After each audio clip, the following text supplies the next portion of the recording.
Hey everyone, and welcome to Developer Tea. My name is Jonathan Cottrell, and today I am taking a question from a listener. Thank you for listening to this show today, by the way. I really appreciate each and every one of you who listen to the show. And if you have questions for me, please send them to me. Clyde, who sent in the question that I'm answering today, was kind enough to send in some audio. He sent that to developertea@gmail.com. So if you have a question and you have the time to record it, you can send it to developertea@gmail.com, and I'll try to get to it on the show. Here's the question from Clyde. Hello, Jonathan. Thank you for the great podcast. It's very insightful and sweetly short. I'm Clyde, a biologist and a frequent traveler, and I'm learning web development. I have a quick question for you. Do you have any advice on good ways to practice coding while on the road? New environments always seem to distract my attention. I look forward to hearing from you. I'm so excited. Clyde decided to send in his question because this is such a cool topic. It's very, very specific, and I think it's going to help a lot of people who are looking to figure out how to code while they are on the road. There's some kind of title for something in there, probably a startup. Somebody go ahead and steal that idea, coding on the road. I don't know, probably not. But Clyde's question, nonetheless, is a fantastic question because a lot of things can be discussed about this question. Number one, Clyde is saying that he gets distracted in new environments. And this is a very common problem amongst people who are trying to learn something new. And there's actually some really interesting science as to why this is the case, why we can't focus as well when we are in a new situation, somewhere that we've never been, specifically when we are on the road, like Clyde is on the road very often. So why is this? Well, the science basically says that our brains are really good at adapting and becoming efficient at things that we do over and over. And this is what we call muscle memory. And it's also how we can learn really complex things like driving or how to type on a keyboard without having to relearn them every single day. Our brain stores this information and then takes shortcuts. We use symbols to help us understand things. So when we see, for example, our car, we don't have to look at every single little piece of that car to know that it is a car and that it drives on the road. We have an understanding, a pointer, if you will, in our brain to tell us that that is a car. And it's not just limited to objects or procedures. It's also the way that our brain understands our environment. This is why you can walk around your house with the lights off. Your memory is working with your muscles, and your brain has created shortcuts to understanding how your environment is structured and the things that you commonly see.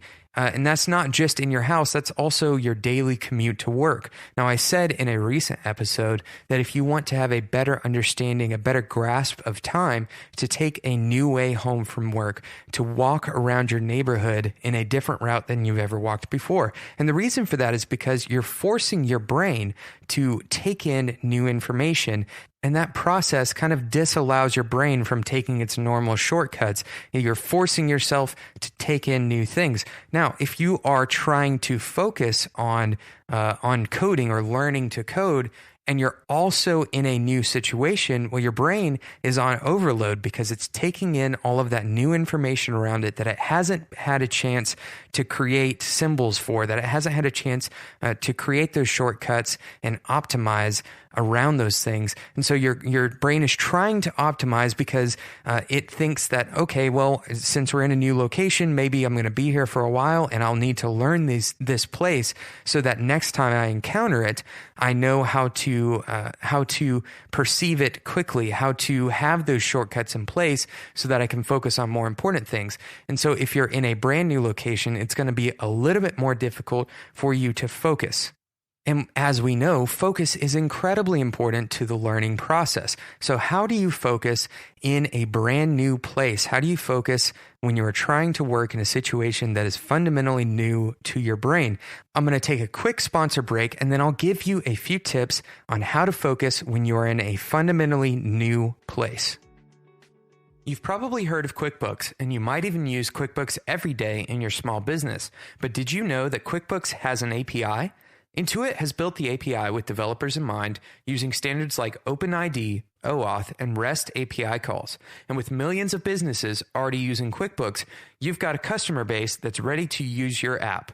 And you can even publish your app on apps.com, Intuit's application marketplace built specifically for QuickBooks users. And here's the best part of the QuickBooks API and apps.com. It's all free. Intuit doesn't take a royalty share from the applications that you publish. You can get up and running in just a few minutes using the Developer Sandbox and the API Explorer. Just go to developer.intuit.com today to get started. There will also be a link in the show notes to let Intuit know that you're a Developer Tea listener, which is a huge help to the show. Check it out in the show notes on developertea.com. So we've talked about why it's difficult to focus in new environments. Specifically, we talked about how our brain is wired to optimize our environment, to take shortcuts when it can.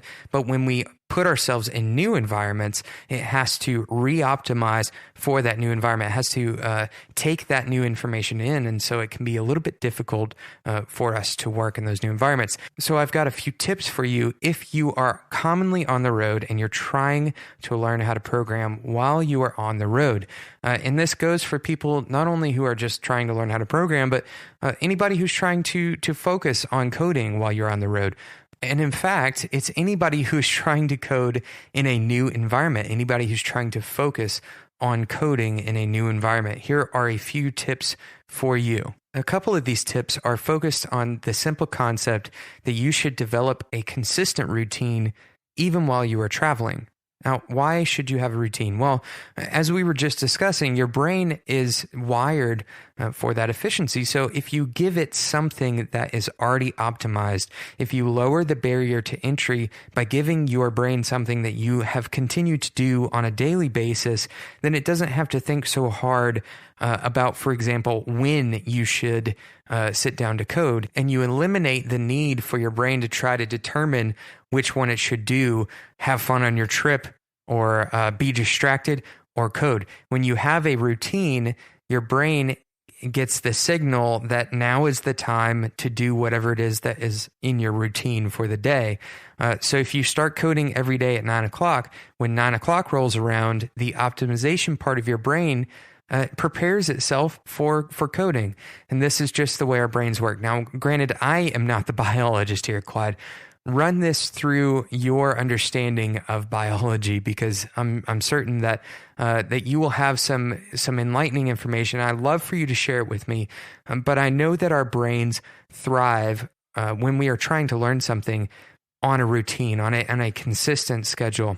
So there are a few ways that you can create this routine. Number one, create a playlist of music, and preferably it's instrumental music, or find some kind of background sounds that you can listen to on a regular basis. Now, maybe you have different playlists for each day or something like that, but I tend to use the same playlist every day, and that acts as kind of a trigger for my brain and to get me into a kind of working mode.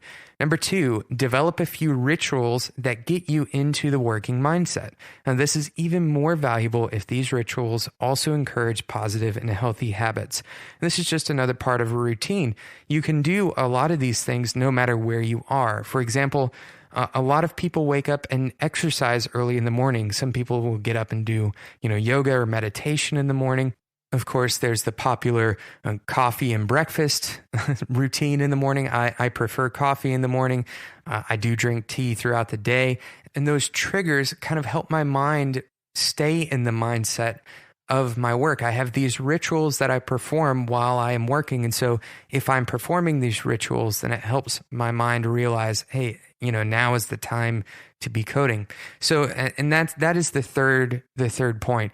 You have to commit to a schedule, and that schedule needs to be a realistic commitment. Provide yourself flexibility in your schedule so you can adapt to the demands of that variability. So regardless of if you're traveling or if you are in a new office, there are new demands whenever you are in a new location, whenever you're in a new situation. You should make your realistic commitment with flexibility. So what does this look like in practice? Well, maybe you say that you absolutely start learning or start coding at 9 a.m. and you code between 3 and 5 hours, and you stop whenever you stop, you're done for the day. Now, giving yourself the 3 to 5 hour range, you are more likely to meet a range. This is scientifically proven. You're more likely to meet a range goal than you are to meet a specific goal. Even if that specific goal is an average of that range, even if you were to say that you absolutely are going to code for 4 hours instead of 3 to 5, you are more likely to fail at that commitment than if you were to give yourself a range rather than a specific number to meet. Okay, so number 4, do your work early in the morning or late at night, or whenever the distractions around you are likely to be minimal. So early in the morning or late at night, most of the different businesses you would visit are closed. Most of the different attractions, if you are traveling for pleasure, the different attractions might be closed, or maybe they're boring to go to at those particular times. And so you give yourself less room for procrastination when you are learning during times where you otherwise wouldn't have anything to do anyway. Now, the last point is to simply go easy on yourself. Your brain can only do so much. So you should reward yourself for sticking to your schedule that you've committed to by having fun on your trip, by actually allowing yourself to experience the new places around you. This is all a part of life.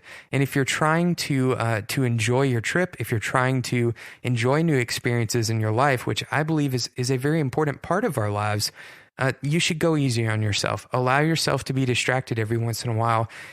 I know it's not a popular perspective. I know that you would like to focus and you want to be productive, but at the end of the day, your brain can only do so much. So if you put yourself in a situation where you are distracted, make the best of it.